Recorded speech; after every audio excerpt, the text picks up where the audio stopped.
Hey guys, Jordan here. Today we're checking out another B860 motherboard for Intel Core Ultra 2 series processors. We've got the ASRock B860 Lightning here. We previously looked at the Z890 Lightning and that was a really feature-packed board for the price. And of course the B series is a little bit more stripped back and more affordable. Quite a lot of connectivity in I/O considering it is a B series board. So let's get straight into this one and we'll have a look at what we've got included. So it looks like a little accessory box on the right hand side. Looks like we've got a 1, 2, 3 3-pin 5-volt addressable RGB connectors. Nice little adapter to have, very useful. We've also got our Wi-Fi antennas as well there. 2 of those included. This has got Wi-Fi 6E on this board. And there we have it. So certainly more stripped back than the previous version. I'll put the Z890 version on the screen for you to see as well than the Z890, but of course you're going to be saving some money with this one. Phantom logo on the side. We've got a little peel on here. Let's just do that. There we go. Put a nice purple and blue gradient on there. Fairly nice VRM. We've got some nice aluminium or aluminum around that VRM. We'll go over the MOSFETs and stuff like that in a minute as well. On the back, not too much to talk about. Just a plain, obviously, PCB. Let's get zoomed in and have a closer look. On the top left-hand side, we've got 2 8-pin connectors. These look to be solid pins as well. And then on the far right, we have got our first 4-pin headers. We've got 3 there. CPU fan 2, and then also AIO pump as well. Then there's 2 addressable 3-pin 5-volt RGB connectors below that.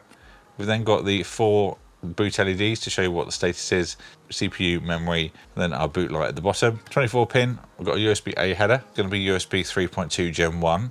Then we've got our Type-C, which is USB 3.2 Gen 2, so 20 gigabits per second. On the right angle, we've also got another Type-A 3.2 Gen 1. And then 4 SATA 6 gigabit ports. Front panel connectors on the bottom right hand corner. As you'd expect, we've also got a couple of USB headers there for USB 2, perfect for hubs and fan controllers and things like that. We've then got another 4 4-pin connectors, channel 4, 3, 2 and 1. We've also got our sensor points with the included sensor that I showed you.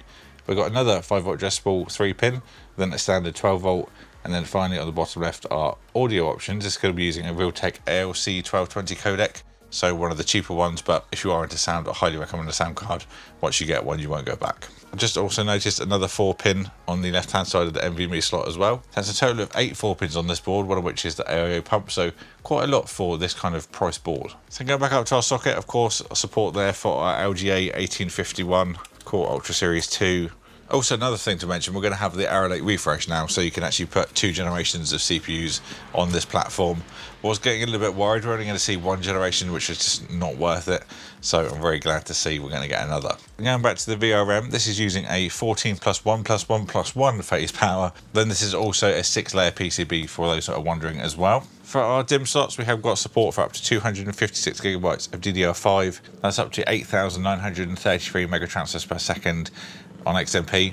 Absolutely rapid, these memory configurations now. And then going down to our expansion slots, the first one we've got on the top here is going to be a Gen 5 drive with a nice chunky heatsink there. That will support up to an 80mm Gen 5 drive from the CPU. Then we've also got another slot down below. That's going to be another 80mm. That's going to be Gen 4 from the CPU. Under the heatsink, we've also got another 2 slots. This will be from the chipset, and then again 2 80mm Gen 4 drives. So a total of 1 Gen 5 and then 3 Gen 4 on this board. In terms of our PCI slots, the top one is an armoured slot, Gen 5. Also has a nice little quick release on as well. Then we've got another PCI slot at the bottom. It's going to be another Gen 4, but wide to X2 bandwidth, so a little bit slower. Perfectly good for a sound card or a capture card. Then on to the rear I/O, we've got our Wi-Fi antenna points. Like I said, Wi-Fi 6E. This has also got Bluetooth built in too. We've got an HDMI display port, very handy for troubleshooting. That's DisplayPort 1.4 and HDMI 2.1. We've then got 9 USB-A ports. All of these are going to be a little bit different, but we've got 2 USB 3.2 Gen 2, 4 3.2 Gen 1, and then also 3 USB 2. We've also got a Type-C port. It's going to be 40 gigabits per second Thunderbolt 4. We've got a 2.5 gig LAN. We've got a line out, microphone in, and then finally an SP diff. I think these are a nice little kind of middle ground between going from something really budget and then the Z series boards. I've found that you can do a lot of tweaking on the B series boards now as well. This kind of unlock things a little bit, so you can have a little bit of a dabble in the BIOS if you like to as well. I do like also the configuration that ASRock do for their memory. If you had 2 Gen 5, you'd end up dropping PCI lanes really fast, and this way just makes you be able to use all of the capabilities from the PCI lanes on the CPU. So I do like when they have 1 Gen 5 and a lot of Gen 4, as most people will typically add another drive for storage rather than something that they are going to be relying on, like for editing, for example. So yeah, let me know your thoughts down below. I'll leave this link in the description if you want to pick one up. Big thank you to ASRock for sending it out for me to look at. Hope you enjoyed the video. Thank you all for watching, and I'll see you all in the next one.